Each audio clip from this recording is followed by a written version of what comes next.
Bonsoir à tous et bienvenue dans le MAG, un MAG européen. Ce soir, nous allons parler et tenter de déchiffrer deux institutions du vieux continent, le Conseil européen et le Conseil de l'Union européenne. Pour cela, nous accueillons Olivier Janouex, responsable du Centre Information Europe Direct de Saint-Germain-en-Laye. Bonsoir. Bonsoir. Alors, je le disais, au programme de ce MAG, deux institutions au nom plutôt proches mais différentes, le Conseil européen et le Conseil de l'Union européenne. Commençons justement par celle-ci, créée par le traité de Rome en 1957. Le Conseil de l'Union européenne siège à Bruxelles. Alors son principal rôle, si j'ai bien compris Olivier Janouex, est législatif. Il prend des décisions en partenariat avec le Parlement européen, c'est ça ? Effectivement, tout à fait. C'est une des institutions qui intervient dans ce qu'on appelle la procédure législative ordinaire. Donc il vote les lois en parallèle avec le Parlement européen. Autre fonction, excusez-moi, qu'il partage avec le Parlement européen, il vote, je crois, aussi le budget, c'est ça ? Effectivement, alors là, c'est un mécanisme un peu plus différent, mais en fait, le Conseil de l'Union européenne, quand le budget est adopté, le Conseil de l'Union européenne, lui, va dire la somme qu'il va mettre, l'enveloppe totale qui va aller dans le budget européen.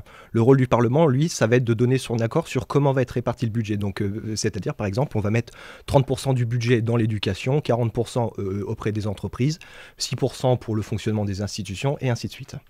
Le Conseil de l'Union européenne, précisément, est composé de 10 formations différentes, 10 domaines d'action.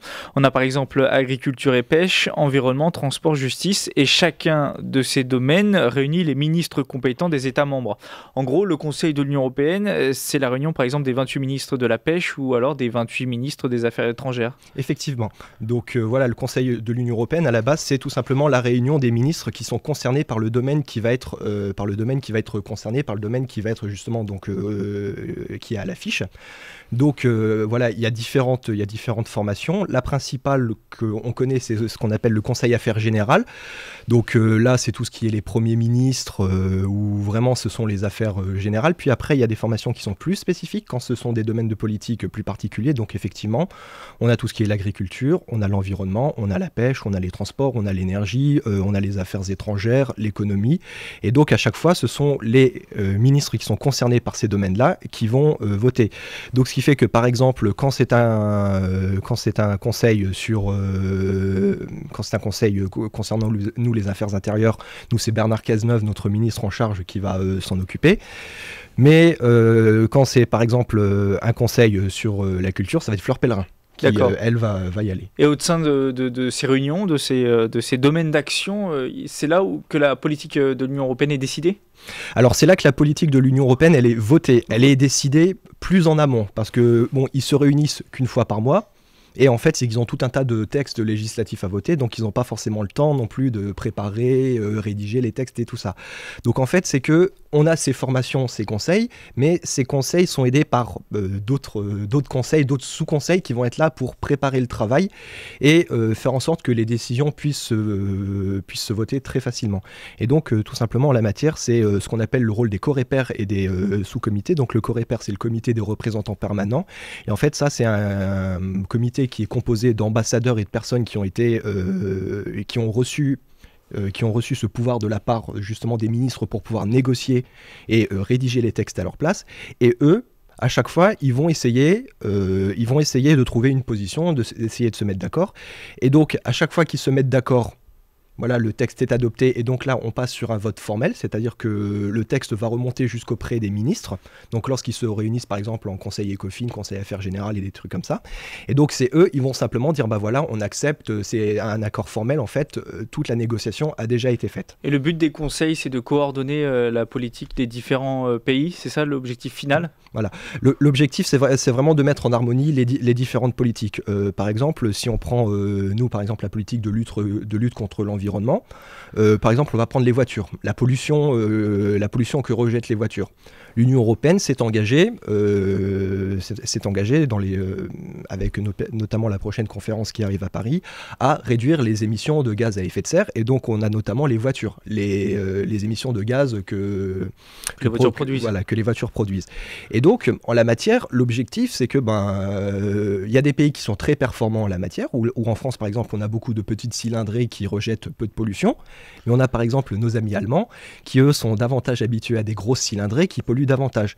Et donc chacun pourrait aller de son côté Mais voilà, l'objectif de ce Conseil, ça va être justement d'éviter d'avoir des législations différentes et divergentes pour pouvoir arriver à la fin à un même objectif commun.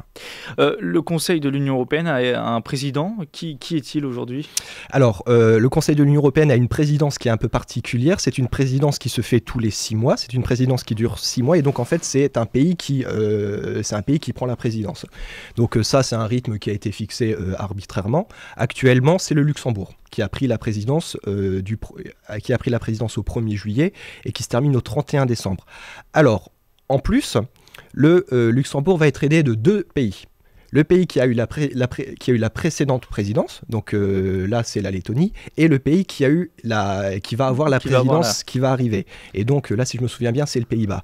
Et donc en fait, c'est une sorte de triumvirat, une sorte de troïka, peu importe comment on l'appelle, c'est une sorte de gouvernement à 3, je mets ça entre guillemets. Et en fait, c'est que l'objectif, c'est d'assurer une stabilité sur le long terme. Entre les différentes présidences. Voilà. La France a eu la présidence du Conseil de l'Union européenne, c'était en 2008 ? C'était en 2008 et c'est simple, c'est toujours soit avant, soit après l'Allemagne. D'accord. Passons désormais au Conseil européen, qui est devenu une institution à part entière depuis l'entrée en vigueur du traité de Lisbonne en 2009. Cette fois-ci, il s'agit de la réunion au moins 2 fois par an, non pas des ministres des champs concernés, mais des chefs d'État et de gouvernement. Quel est l'objectif de ces réunions et donc du Conseil européen ? Là, c'est tout simplement, le Conseil européen, c'est la tête pensante. C'est lui qui va donner les grandes impulsions, ce qu'on appelle, c'est lui qui va définir les grandes orientations politiques. Pour faire l'équivalent avec la France, c'est un peu notre président de la République. Donc c'est lui qui va dire, pour cette année, on va se concentrer sur tel domaine. D'ailleurs, le Conseil européen réunit François Hollande, Angela Merkel, Matteo Renzi, tous les chefs de gouvernement. Tous les chefs de gouvernement. Lorsque le Conseil européen dit quelque chose, donne le là, est-ce que les autres institutions doivent suivre le mouvement ? Est-ce que c'est un peu, on va dire, l'organe suprême de l'Union européenne ? Alors, le Conseil européen donne des idées politiques. Donc après, il y a toujours effectivement, les institutions essayent de suivre. Après, il y a toujours parfois une difficulté entre le politique et la mise en œuvre concrète.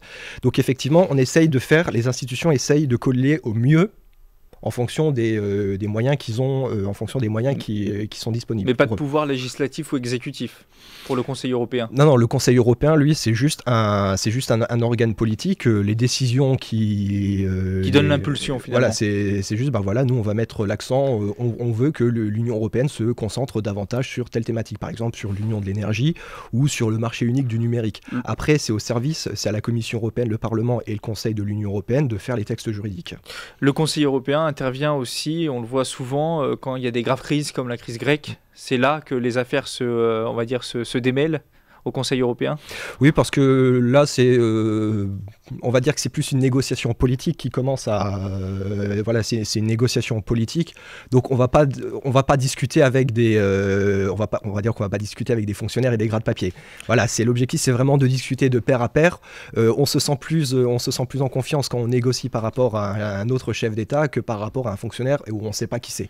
Juste pour terminer, il y a un président depuis 2009 du Conseil européen. Qui est-il ? Effectivement, donc actuellement c'est monsieur Donald Tusk qui est polonais et avant c'était Herman Van Rompuy, un Belge. Merci, c'est la fin de ce mag. Merci Olivier Genouex d'avoir répondu à nos questions. Vous êtes le responsable, je le rappelle, du Centre d'information Europe Direct de Saint-Germain-en-Laye. Vous pouvez retrouver cette chronique sur radiosensation.fr. Bonne soirée à l'écoute de Sensation.